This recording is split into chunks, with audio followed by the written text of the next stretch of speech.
Well, hello, bienvenido, bienvenue, welcome back to Thumbs Up the Photography Show. By now you'll be very familiar with the team and what floats their boat photographically. We can finally put the conspiracy theories to rest. It's Colin, who was found located in the Peak District last week. Whew, what a relief. Now if they just stop dancing and crack on, we can start to learn stuff. Welcome back, chaps. Let's enjoy the show.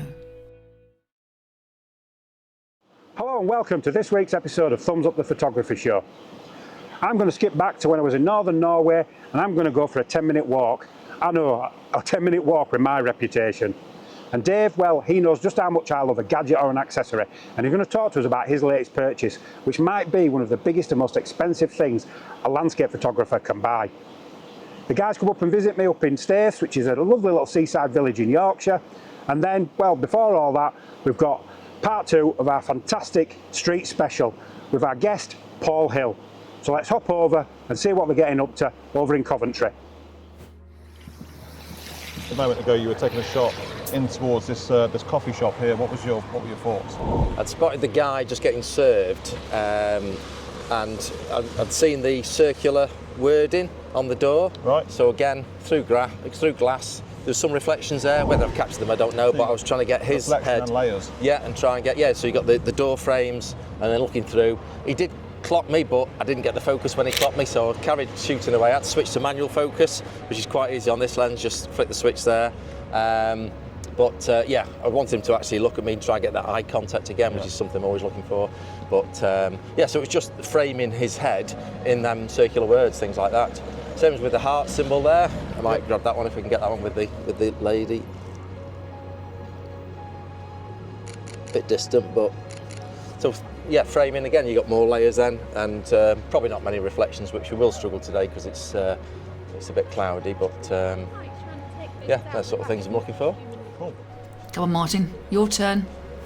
Sometimes looking in these old empty shops and that, you can get reflections through there.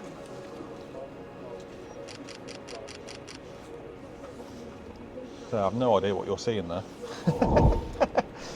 If it's any consolation, I suspect most of us don't either.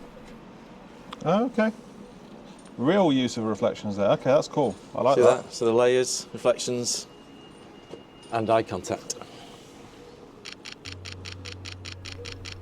At this point in time, all I'm thinking is, God, how long will it take to filter those photos? 5 frames per second. Got face detect on, which picked it up because one person. In big groups, I don't put face detect on because it hunts around. Yeah. You don't get the subject you want. So, if it's one person, then. Blimmin' good tips, though. But there's lots of different scenes in here, and it is just because of the layers. So you got the glass, the reflections. You've got the inside of the shop, and then you've got the buildings opposite, or trees, or post box, and then people walking past. So.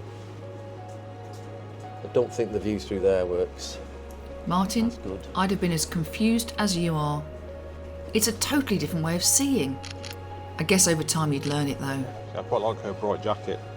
Yes, yeah. She was walking away, so again, I prefer to get the eye contact. If she was walking towards us, would have been better.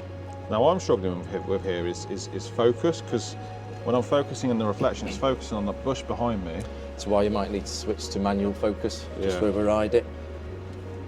If I put it on normal autofocus, it would be hunting because it wouldn't know what I want, but I put it on face detect because I'm taking the people walking past and it's picking the faces, and I'm just taking the shot as they're walking through the scene. Yeah, so I've basically taken this shot here using what Paul was talking about there, the reflections, and there's this guy walking past with, I guess, his daughter, and looks like she's running, but I've actually got a bit of eye contact there in the reflection almost, and with the reflection you've got these obviously parts of what's actually shooting through the window here, so I can see parts of the work units, if you like. Yeah. But then obviously you've got the reflection of the guy. Behind, it's so a bit of a mind trip. Exactly, that's exactly what I like. Chaos. So the whole image, you've got there's a lot of abstract parts to that. It looks like a multiple exposure, and something that I put on. I don't do multiple exposure in street photography. It's just reflections and layers. People say, oh, have you overlaid another image? No, it's just one straight image. Again, that potentially it's another layer there possibly, but so the options there. But yeah, you just got all these different things in the image, and it just messes with your head. And if it messes with your head, it's worked. It's a story. It's making you question what's going on. Yeah, but you got that interaction between the parent and the child there. The child sort of skipping, or because I was saying about movement with feet and that. If you're taking a picture of someone walking, you want them either striding. You don't want them where the legs are together like that, because it's just boring. So if you get 5 shots, you'll get the stride, and you can just, even if it's just the heel touching the you just go through and see what looks best, and then you get the shadows as well.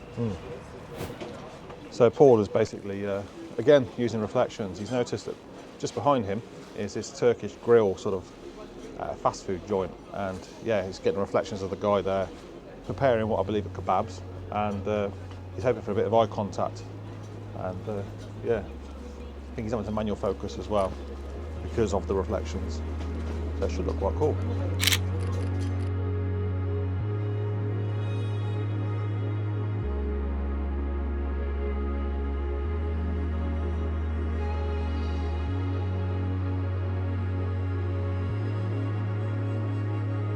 Someone who's not used to street at all, this area to me is quite interesting because of the colours we've got.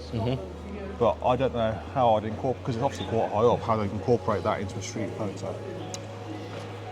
Yeah, this might be a good area for maybe like a street portrait, maybe just getting an image, asking someone, which is not something I've done it once before. I've asked someone, only because I was trying to take a candid shot of them, and they spotted me, so I said, oh, can I take a photo? And then, but other than that, I'll just grab candid shots. This would look quite good on a bright sunny day, because you'd have if it's light bright, filtering through these glass, like coloured windows. Yeah, I think the way, if I was going to try and incorporate that, would be maybe a low down shot, like say a portrait of someone looking down or something like that, with that up there as like a wider angle. That'd be the only way, because there's not a lot of interest in the shops, is there? No. It's, no disrespect to Pep & Co and CEX, but it's all up there, isn't it, in the roof.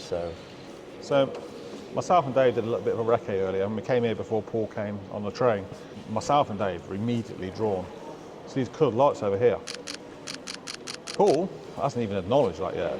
He's looking at reflections, so this just shows a different mind of different photographers. And obviously, Paul's been doing street for many, many years, seasoned pro, so it's really interesting to see what he gets here, because he's, like I say, he's not interested in what I would call the obvious bit over there with the light.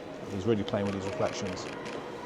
What I just noticed is within this sort of nail salon here, there's a lady who's working on some other lady doing some nails or some of that stuff, whatever it is, in the reflection of a mirror, but the way she's seated, she's actually really quite low in the scene, so I'm not going to bother getting the shot, but I do like that, the idea of the reflections and the lighting that's in there as well is really quite nice, but not for today. Discerning what doesn't work, that's important too. Now I really like this guy here doing some work. I'll try and get a shot through the window.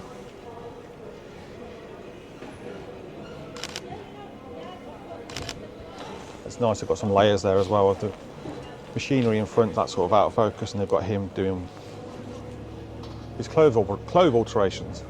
So I quite like that shot. It's quite an interesting character.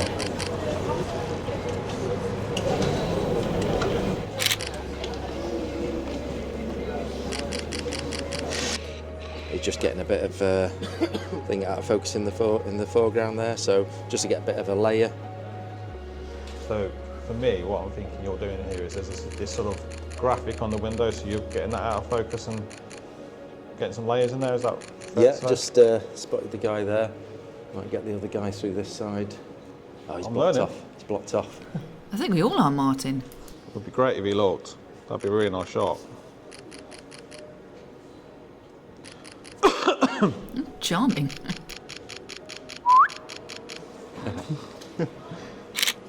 Not happening. This is the problem with the 21st century, everyone's glued to their phones, and that's what he's doing there, just glued to his phone, so he's not going to lock up.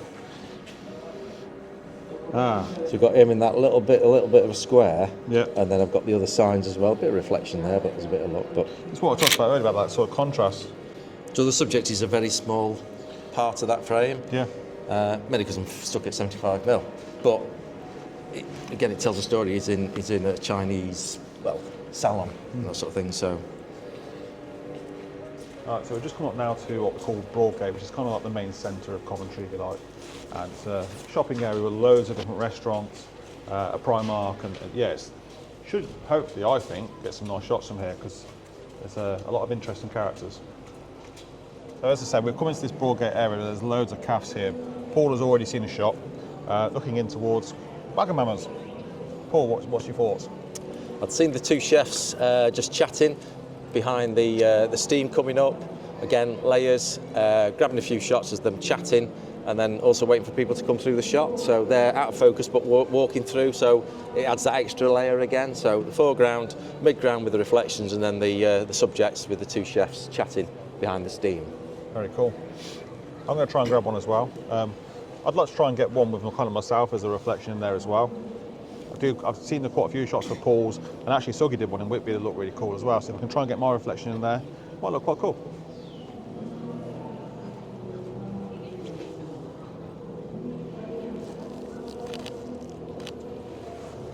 Brilliant. I actually think I've got a bit of eye contact there as well. Quite like that. You got spotted? I quite like that. You got the eye contact. I don't think I got the eye contact. He's got a big cleaver out now.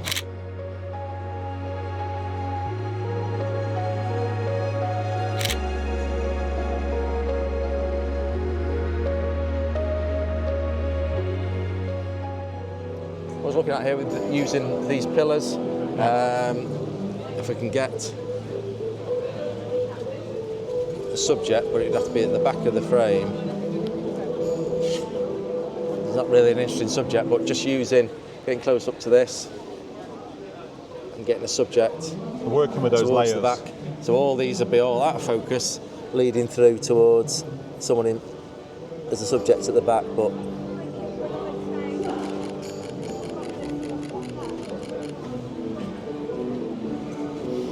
similar sort of, that's the idea anyway. It didn't really work. It's a bit dark there, but just getting maybe a bit further over. But it's finding the subject. It'll work either side. You'll be a bit more like this side, but just getting all that. Probably better with a telephoto lens to get that compression a bit more. Yeah. Something like that would work actually. If you just get something like that and then someone down the end. Right, okay, that's cool. So just get that so it's out of focus. F1.2.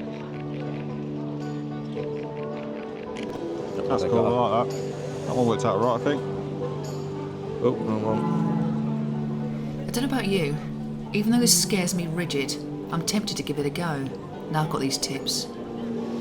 Yeah, that's quite good. Probably be better further down, but that's the idea, using these So probably even further over, but it would work better with a telephoto, so you can just get that, getting, wherever you start this one, with all so there's no gaps in between all the pillars. So you just close all the gaps up, use all that as a sort of a lead-in, all soft, out of focus, with your main subject right down the end.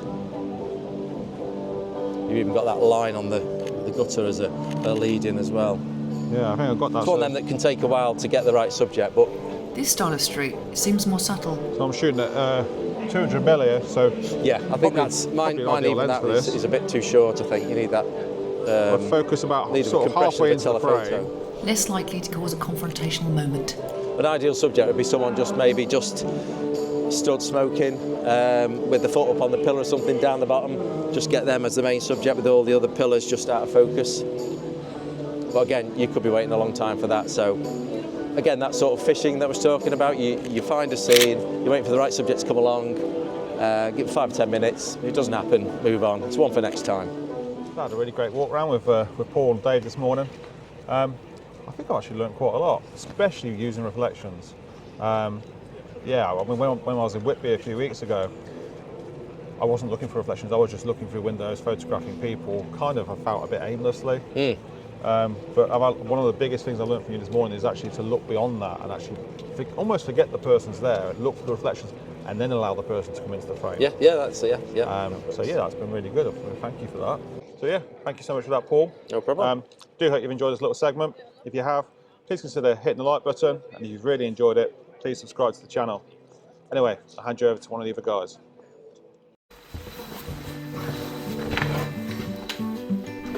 Oh no, more location envy. And that sky looks like it's about to kick off big time. Chaps, if you ever want someone to carry your bags, I'm your girl. Surely there's got to be some job satisfaction in me sitting here talking to a microphone randomly. Come on, have some pity.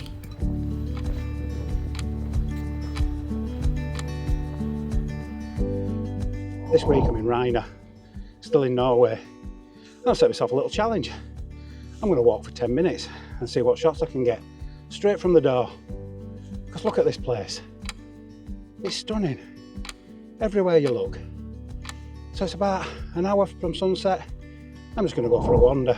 The snowstorm seems to have blown away. I think we might get some light.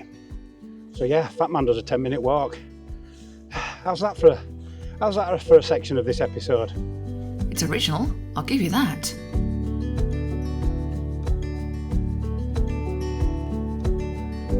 Oh, come on. That's it. I'm calling my union.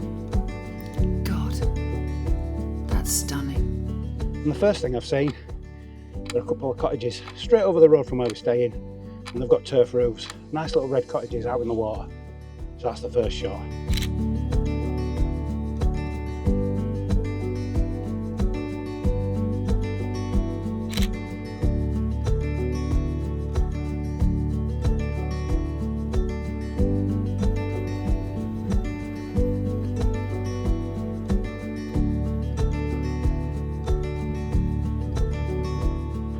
In case you're wondering what prompted this little walk, the two guys I'm on this little Norwegian trip with, they decided they needed an afternoon nap. Good Lord. I know, grown men. They've not even reached a certain age yet. And I was bored. So I decided, let's go for a walk. Let's go for a little explore. Blimmin' good decision, that man. Let's see what's right on his doorstep. By the way, I don't kip, just saying. So the next shot I've come across, this little fishing boat just moored in this little natural harbour, this little bay. The mountains are just catching that golden light if I just spin round. Yeah, you can just see it there on the horizon. I like that. The sky's a bit flat, nothing too exciting, nothing to write home about just now. I can't really wait and stand around for the light though. So like I said, that 10 minutes of walking, I'm pausing the time by the way, every time I stop to take photos. It's just 10 minutes of physical walking. So I'm going to get this shot. I've gone vertical. Let's have a look at this one.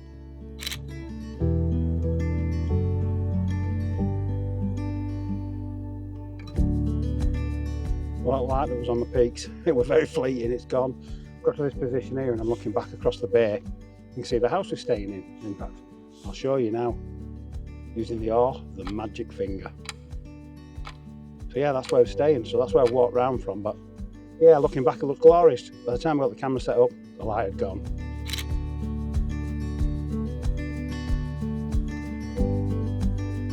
Oh, an anchor and a rock. I think I can make something a little bit fine art out of that. Worth a try. Nothing to lose.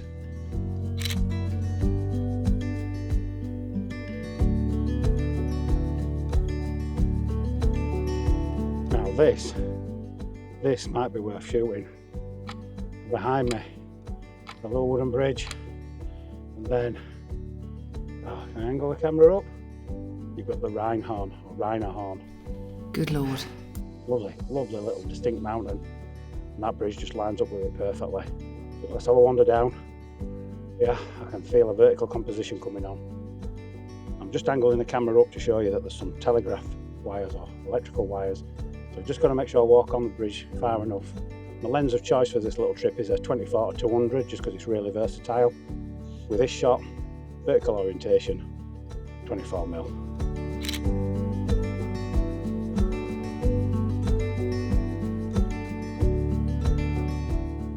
Well, I'll be honest with you, I had that shot in mind when I set off, when I set myself that 10-minute timer. I think my time is up. It's incredibly cold. In fact, if I just spin you around, the sea is frozen. There at the top of the road is my lift. I said I was going to walk 10 minutes. I never said I was going to walk 10 minutes back, did I? My chauffeur awaits. Excellent initiative. So yeah, so I'll hand you back to one of the other thumbs up guys.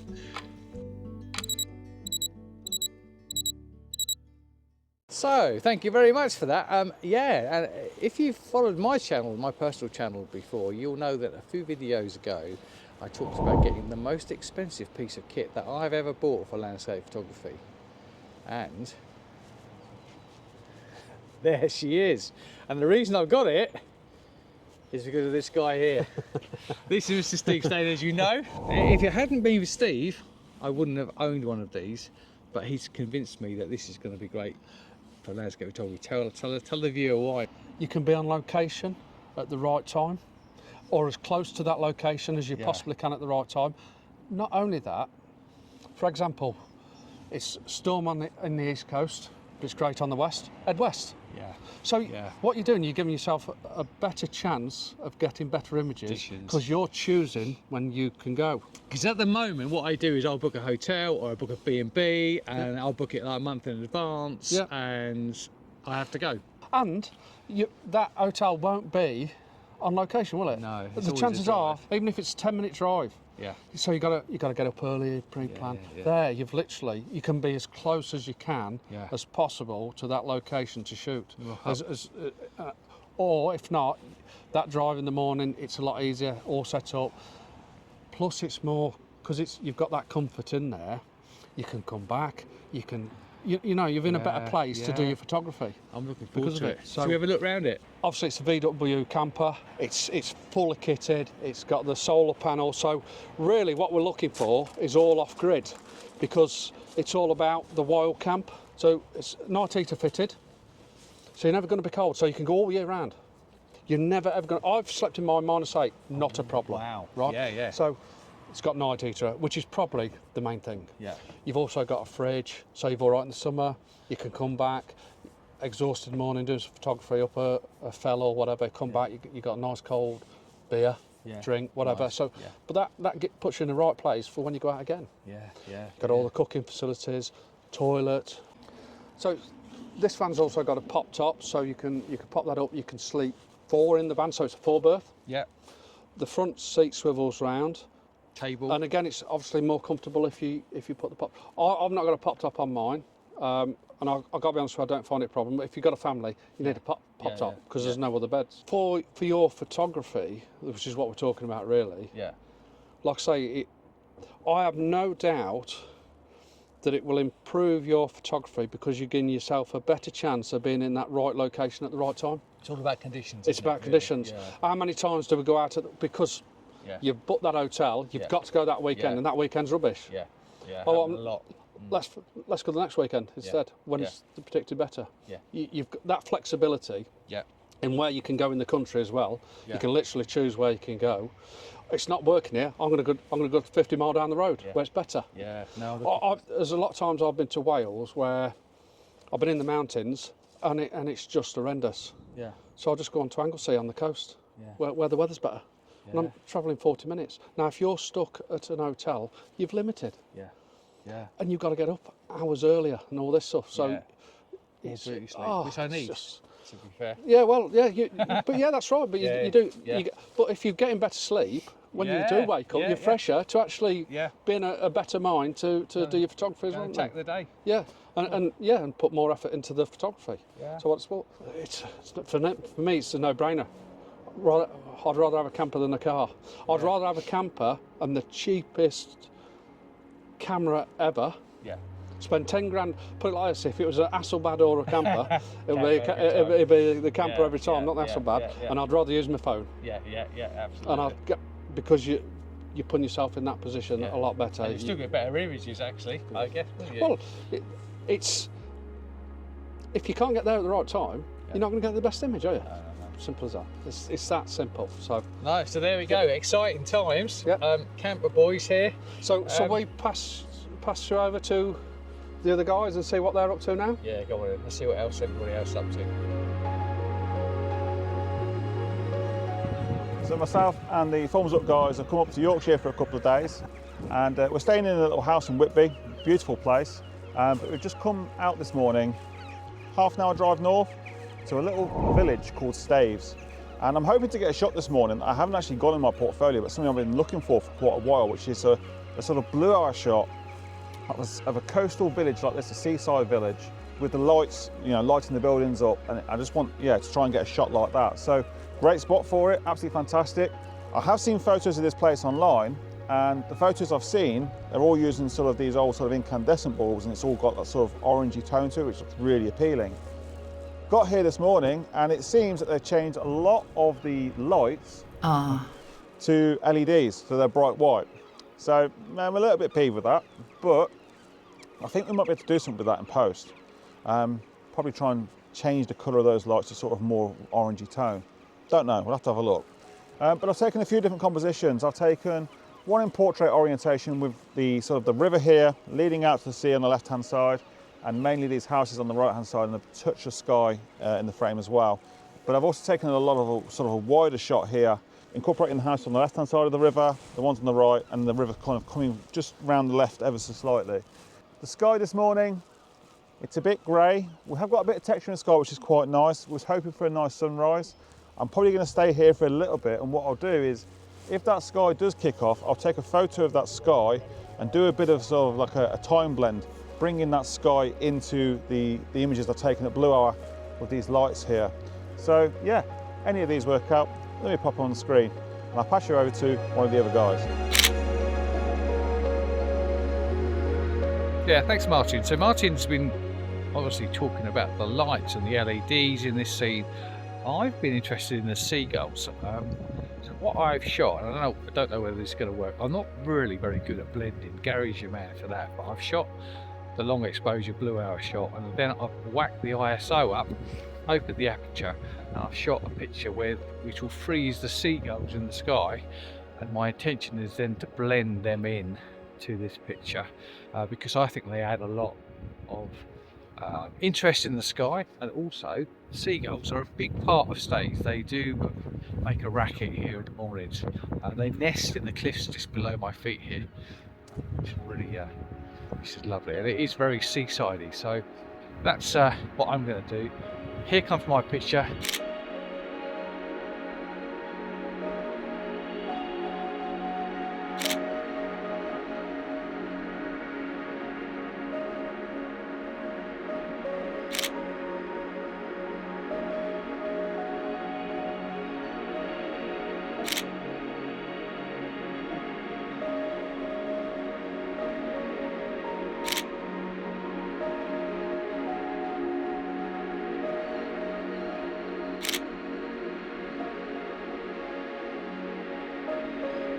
Martin's up there top there taking some images, shooting down, which I've done as well, but I just fancied coming down and hopefully catching with the lights on. Well, by the time I got down there, lights are not on.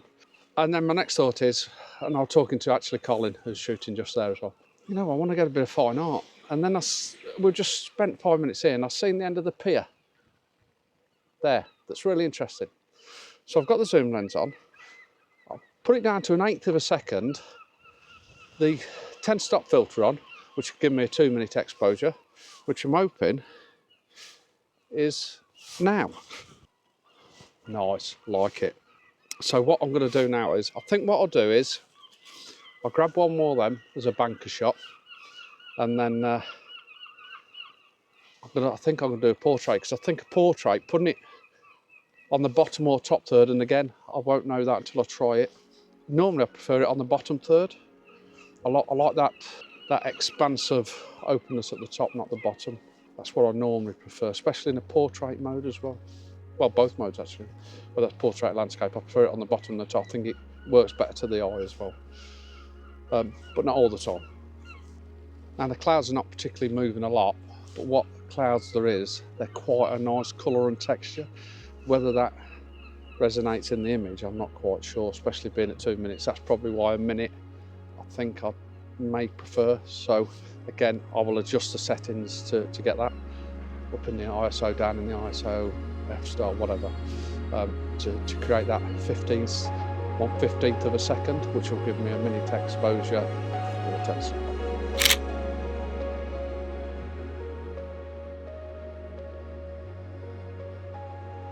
Is it me or do you all match, weirdos?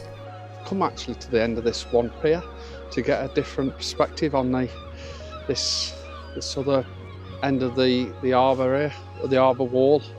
And it's interesting, there's a light on the top and there's a little rusty ladder on there, which is really nice. So one of the problems I've got is it's a bit breezy out here. It's not particularly windy, but it's breezy. But doing a long exposure, that's a problem. So what I've chosen is to get my tripod wedged up against this bit of concrete and shoot in between the railing, and hopefully that will stabilise the tripod enough for a minute exposure. So at the moment it's set at f13, 15th of a second, which when I put the 10 stop on, that will give me a minute exposure. So that's all set up ISO 100. So all I need to do now is just drop clean that off just slightly. No one likes a dirty filter. Ugh. It's very cold, very bitter out here. Just like my heart, Stephen. It really is not nice at all. So put the 10 stop on, put it into ball mode, get the remote out, get my watch ready to time it, and we'll get this exposure going. Oh. And like I say, it is bitter. I'm not going to be stopping here long. Hopefully I can get it in one take. So I'll manually focus, so that focus can't hunt or anything like that. And I put the 10 stop on, and then I press the trigger, because that's what happens with the Sony. Like I say, I think it might be a setup issue, so it'll be my fault. I'm sure it is. And from this height as well, I'm quite happy where the Crikey, son, catch it. Where the horizon is. Told you it was windy. Breathe, it survived. You nearly went. More of a breeze. Why don't we slip in that way?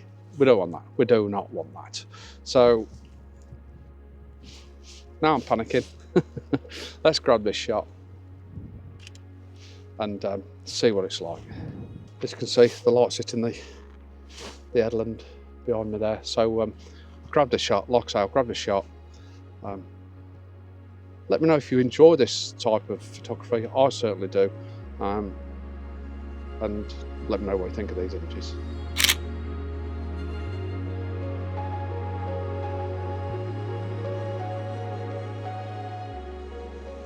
Well, thanks for watching, and I really hope you enjoyed this week's episode. If you want to follow any of the guys on their personal YouTube channels, there'll be links down there in the description. And don't forget Thumbs Up the Photography group over on Facebook. It's a fantastic free community, competitions, loads of content, really worth searching for. So yeah, head over to Facebook, search for Thumbs Up. You'll really enjoy it. So until next time, till next week's episode, I'll see you later. Next week, it's a little bit different. Just saying. See you there, chaps.